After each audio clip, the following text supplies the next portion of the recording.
One day it all changed. It was a spring morning, and I was in my first home, my home that I had all by myself, that I shared with my doggies and my kitties. The alarm went off for about the 18th time that morning. I hit snooze yet again.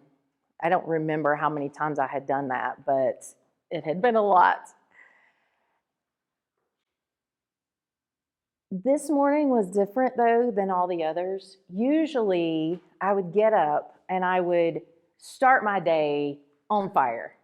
And I'm a morning person. I love the morning time. I go get my workout done, do my quiet time, get a lot of work done. I'm very productive. It's fun. But this morning, as I tried to lift my head off the pillow, I couldn't. And when I thought about lifting my head off the pillow, it felt like complete despair and dread and overwhelm. And as I thought about my day ahead, it was like all I could see were like weeks of emotional winter. I had opened my business, my dream, my counseling business, 2 years before. I'd built an incredibly successful private practice. I lived in a community that was a very successful, family-oriented community. I loved the community I lived in. I was helping everybody. I was doing what I felt called to do. I was following what I thought were my gifts and my strengths. And yet, what had been my dream has now, it feels like my nightmare. And as I thought about lying there where I am in life at 39 years old, all that kept resonating with me was that you're alone. You missed it. Everybody else got it right. All these people that you see every day, that you help them live, that you help them succeed at the next level in business, that you help their families be whole, that you help them enjoy the life that they want, traveling, big homes, big cars, or nice cars, just life like we all dream of. They get that, you don't. I was 39, no children, no husband. I worked alone, I ate alone, I worked out alone, I lived alone. I did everything alone. And I was tired.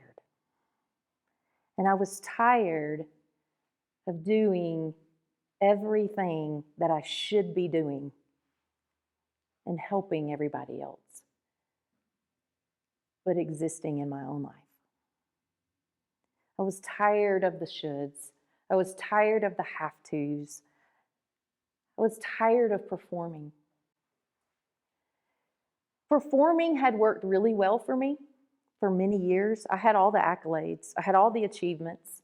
I had a picture of a perfect life on paper, or the perfect business and the perfect life everybody else from the outside thought I did. They thought I was incredibly happy.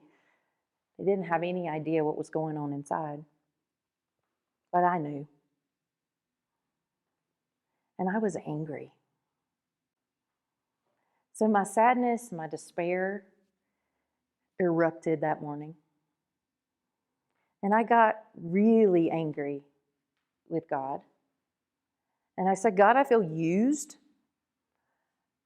I feel on the outside of your inner circle. I don't understand. Where is this life that you promise? This abundant life that you promise? Because all I feel and all I live is a prison of existence. And I don't want to live this way anymore. So I did 3 things that day that I had not done before. The first one, I got really angry with him and got real honest. I told him, I don't want you to have my life. I don't want to do this calling anymore. I don't want you to have my money. I don't want to trust you for anything in my life. I'm taking back the reins. But after I said that, that was even scarier. So I knew that I needed to trust in him because he does have the answers. Obviously, I had some learning to do and some shifts to make in my life. So the next thing I did was call a life coach. I knew that my mindsets and some of the patterns of behavior that I had learned how to survive in weren't working for me to thrive. And I could help everybody else, but I needed help myself. And so I called for help and engaged in the development and the growth that I needed. And I gave myself some time off. I canceled my clients that day. I took the time that I needed to listen to what my body had to say, my heart. I ended up, over the next year, finding out that I was in adrenal fatigue, I was in hypothyroid, and I was in early menopause at 39. My workaholism had taken away my chances to have children. But there was still life, and I knew that, and there was still hope. So over the next 8 years, I threw myself